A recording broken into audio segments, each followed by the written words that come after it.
నమస్తే.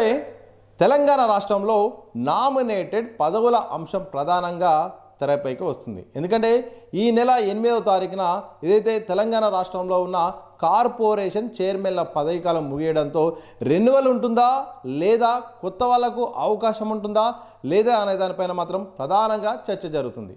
వాస్తవానికి చాలామంది కార్పొరేషన్ చైర్మన్లు అయితే మాత్రం రెన్యువల్ ఉంటుంది, ఇక ఇమ్మీడియట్గా కూడా కొనసాగించే అవకాశం ఉంటుందని కూడా భావించారు. కానీ వాస్తవ పరిస్థితులు కనుక చూస్తే మాత్రం ఈసారి పెద్ద ఎత్తున మార్పు చేర్పులు ఉండబోతున్నట్టు తెలుస్తుంది.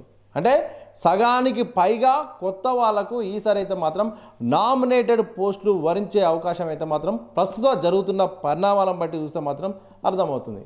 ఇటు ప్రభుత్వంలో ఇటు పార్టీలో ప్రధానంగా ఎవరైతే కీలకంగా పాత్ర పోషిస్తారో అలాగే కార్పొరేషన్ చైర్మన్ల పదవీ కాలంలో వాళ్ళు చేసిన పనితీరు ఆధారంగా పార్టీ కోసం చేసిన కృషి ఆధారంగా కూడా ఈసారి అయితే మాత్రం పాత అంటే ఎవరైతే తాజా మాజీ వాళ్ళు అయితే ఉన్నారో వాళ్ళ పదవిని పొగిడించే అవకాశం అయితే కనిపిస్తూ ఉంది. ఎందుకంటే ఎన్నికలు ఉన్నాయి, 2 సంవత్సరాల తర్వాత ఇక ఎన్నికల వాతావరణం కూడా ఉండే అవకాశం ఉంటుంది. ఇటు చాలామంది కూడా కాంగ్రెస్ పార్టీ కోసం ప్రతిపక్షంలో ఉన్నప్పుడైతే మాత్రం కృషి చేసి పదవులు రాని వాళ్ళు చాలామంది కూడా ఉన్నారు. చాలా సమీకరణలు ఉన్నాయి ఇటు, ఎందుకంటే జిల్లాల వారీగా సమీకరణాలు ఉన్నాయి, సామాజిక అంశాలు కూడా దీంట్లో ప్రభావితం ఉన్నాయి, పార్టీ పరంగా కూడా పార్టీ కోసం కృషి చేసిన వాళ్ళు కూడా ఉన్నారు. ఇలా చాలామంది అయితే మాత్రం పోటీలో ఉన్నారు. ఒక్క కార్పొరేషన్ స్థానానికి అయితే మాత్రం చైర్మన్ స్థానానికి ఏకంగా 10 మంది పోటీ పడుతున్నారంటే ఏ స్థాయిలో పరిస్థితి ఉన్నదో అర్థం చేసుకోవచ్చు. అందుకోసమే మనం ఇంతకుముందే మాట్లాడుకున్నట్టు కార్పొరేషన్ల పదవి ముగిసిన తర్వాత ఇమ్మీడియట్గా ఇక రెన్యువల్ ఉంటుందని చాలామంది భావించారు, ఇక జీవో కూడా వస్తుందని కూడా చాలామంది అనుకున్నారు. కానీ ప్రస్తుతం అయితే మాత్రం ఇక సగానికి పైగా, అంటే సగానికి పైగా కాదు, ఇంకా అవసరమైతే మాత్రం ఒక 10 స్థానాలు ఇచ్చి మిగతా వాళ్ళందరూ కూడా కొత్త వాళ్ళకు అవకాశం ఇచ్చిన ఆశ్చర్యపడపోవడం అనేది లేదనేది మాత్రం ప్రస్తుతం జరుగుతున్న పరిస్థితులను బట్టి చూస్తే అర్థమవుతుంది. ఎందుకంటే ఒకవైపు ఇటు ఎన్నికల సమయము, మరోవైపు కార్పొరేషన్ పనితీరు ఆధారంగా, మరోవైపు రేవంత్ రెడ్డి టీము తన బలమైన ఒక టీంను కూడా తయారు చేసుకోవడానికి కూడా ఎన్నికలకు సిద్ధమవుతున్న వేళ కూడా ఆ రకంగా ఇప్పటి నుండే ప్రిపేర్ చేస్తే బాగుంటుందని కూడా ఒక రకమైన చర్చ. మరోవైపు ఎమ్మెల్యేలకు కూడా కార్పొరేషన్ చైర్మన్లు ఇవ్వాలనేది కూడా ఒక రకమైన ప్రతిపాదన ఉంది. మరోవైపు డీసీసీ అధ్యక్షులకు కూడా అదనంగా కార్పొరేషన్ పదవి ఇస్తే బాగుంటుందనే ఒక ప్రతిపాదన కూడా ఉంది. ఇలా రకరకాల చర్చలు నడుస్తున్నాయి. దీంతో ఎవరెవరికి కార్పొరేషన్ చైర్మన్ మరి రెన్యువల్ ఉంటుంది లేదనే దానిపైన మాత్రం ఒక విపరీతమైన చర్చ నడుస్తుంది. ఇటు కొత్త వాళ్ళు అటు పాత వాళ్ళు, అంటే ఎవరైతే రెన్యువల్ కోసము పోటీ పడుతున్న వాళ్ళు ఉన్నారో వాళ్ళ స్థాయిలో వాళ్ళు లాబింగ్ ప్రారంభిస్తే, మరోవైపు ఈసారి మాకు అవకాశం రావాలి, పార్టీ కోసం పనిచేశాము, మా యొక్క పాత్ర కూడా ఉంది కాబట్టి ఈసారి మాకు ఎలాగైనా అవకాశం ఇవ్వాలని కూడా జిల్లాకి సంబంధించిన మంత్రులను అలాగే జిల్లా ఇన్ఛార్జ్ మంత్రులను దాంతోపాటు పీసీసీ స్థాయిలో అలాగే ఏఐసిసి స్థాయిలో కూడా లాబింగ్ చేస్తున్నారట. ఇప్పటికే సీఎం రేవంత్ రెడ్డి కూడా చాలామంది లాబింగ్లో భాగంగా మాకు అవకాశం కల్పించాలని కూడా వాళ్ళ ప్రయత్నాలు కూడా మంత్రుల ద్వారా ముఖ్యమంత్రికి అలాగే ఏఐసిసి స్థాయిలో కూడా వాళ్ళ యొక్క ప్రయత్నాలు కూడా కొనసాగుతున్నాయి. ఇక తెలంగాణ సంబంధించిన కాంగ్రెస్ పార్టీ ఇన్ఛార్జ్ అయితే మాత్రం మీనాక్షి నటరాజన్ కూడా చాలామంది కలిసి తమ యొక్క ప్రాధాన్యతను పార్టీలో తాము చేసిన కృషిని బట్టి అవకాశం ఇవ్వాలని కూడా చాలామంది ఇటు కొత్త పాత వాళ్ళిద్దరు కూడా ఈ యొక్క కార్పొరేషన్ చైర్మన్ పదవి కోసం అయితే మాత్రం ఎదురు చూస్తున్నారు.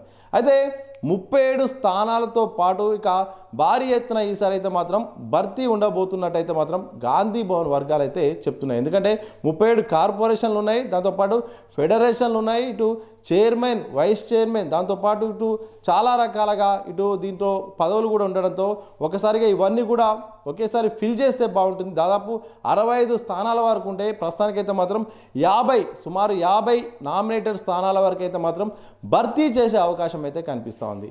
ప్రాంత సమీకరణాలు అలాగే కుల సమీకరణాలు అలాగే పార్టీ సమీకరణాలు ఇక లాబింగ్ రకరకాల ప్రాతిపదికన అన్ని రకాలుగా కూడా చూసుకొని కూడా ఈసారి అవకాశం దక్కే అవకాశం ఉంది. ముందుగా అనుకున్నట్టయితే మాత్రం భారీ పాత వాళ్ళను పూర్తి స్థాయిలో అయితే మాత్రం రెన్యువల్ చేసే అవకాశం అయితే కనిపించట్లేదు.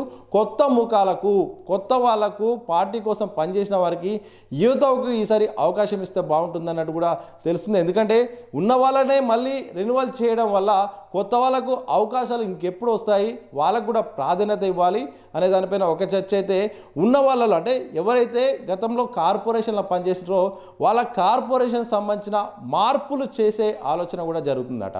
అంటే ఒకవైపు అంటే ఉన్న పదవులను మార్చి వేరే దగ్గర, అంటే ఒకవేళ ఒక కార్పొరేషన్ మరొక కార్పొరేషన్ కూడా మార్చే అవకాశం ఉందట. ఇలా రకరకాల చర్చలు, రకరకాల ఊహాగానాలు కూడా వినిపిస్తున్నాయి. ఇంతకుముందే మనం మాట్లాడుకున్నట్టు రెన్యువల్ కోసం చాలామంది చాలా రకాల ప్రయత్నాలు చేస్తున్నారు.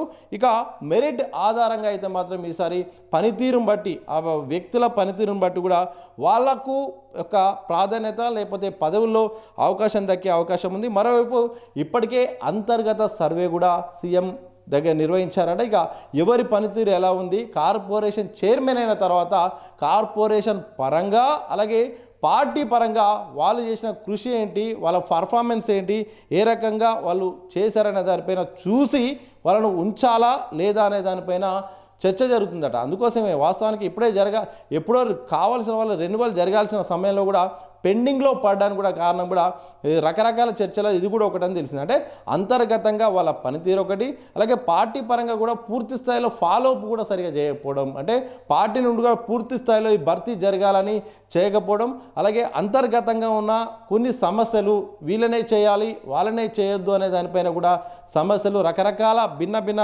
సందర్భాల కారణంగా కూడా ఈ యొక్క ఏదైతే ఈ కార్పొరేషన్ చైర్మన్ల పదవుల విషయంలో మాత్రం ఆలస్యం జరుగుతుంది. ఏదేమైనప్పటికీ సస్పెన్స్ వాతావరణం అయితే కనిపిస్తోంది. రోజుకొక చర్చ అయితే బయటకు వస్తుంది. మొదట్లో అయితే మాత్రం దాదాపు ఒకరిద్దరు తప్ప దాదాపు అందరి పాత వాళ్ళకే రెన్యువల్ చేసే అవకాశం ఉన్నట్టు ప్రచారం జరిగింది. కానీ ఇప్పుడు కనుక చూస్తే మాత్రం కొంతమందికే పాత వాళ్ళకి అవకాశం ఇచ్చి దాదాపు అందరికీ కూడా కొత్త వాళ్ళకే అవకాశం దక్కే అవకాశం ఉన్నట్టయితే మాత్రం ఇప్పుడు లేటెస్ట్గా గాంధీ భవన్ వర్గాల్లో ప్రచారం జరుగుతుంది. చూడాలి మరి కొత్త వాళ్ళకు ఎక్కువగా ప్రాధాన్యత ఇస్తారా, పాత వాళ్ళకి ఎక్కువ ప్రాధాన్యత ఇస్తారా, మరి చెరీ సగం లాగా ఒక 50 పోస్టులు ఉంటే 25 కొత్త వాళ్ళకి 25 పాత వాళ్ళకి అవకాశం ఇస్తారా లేదా అనేది మాత్రం ఒక సస్పెన్స్ అయితే ఉంది. ఈ సస్పెన్స్కు తెర దించాలంటే మాత్రం మరికొద్ది రోజుల్లో దీనికి ఒక క్లారిటీ అయితే మాత్రం రాబోతుంది.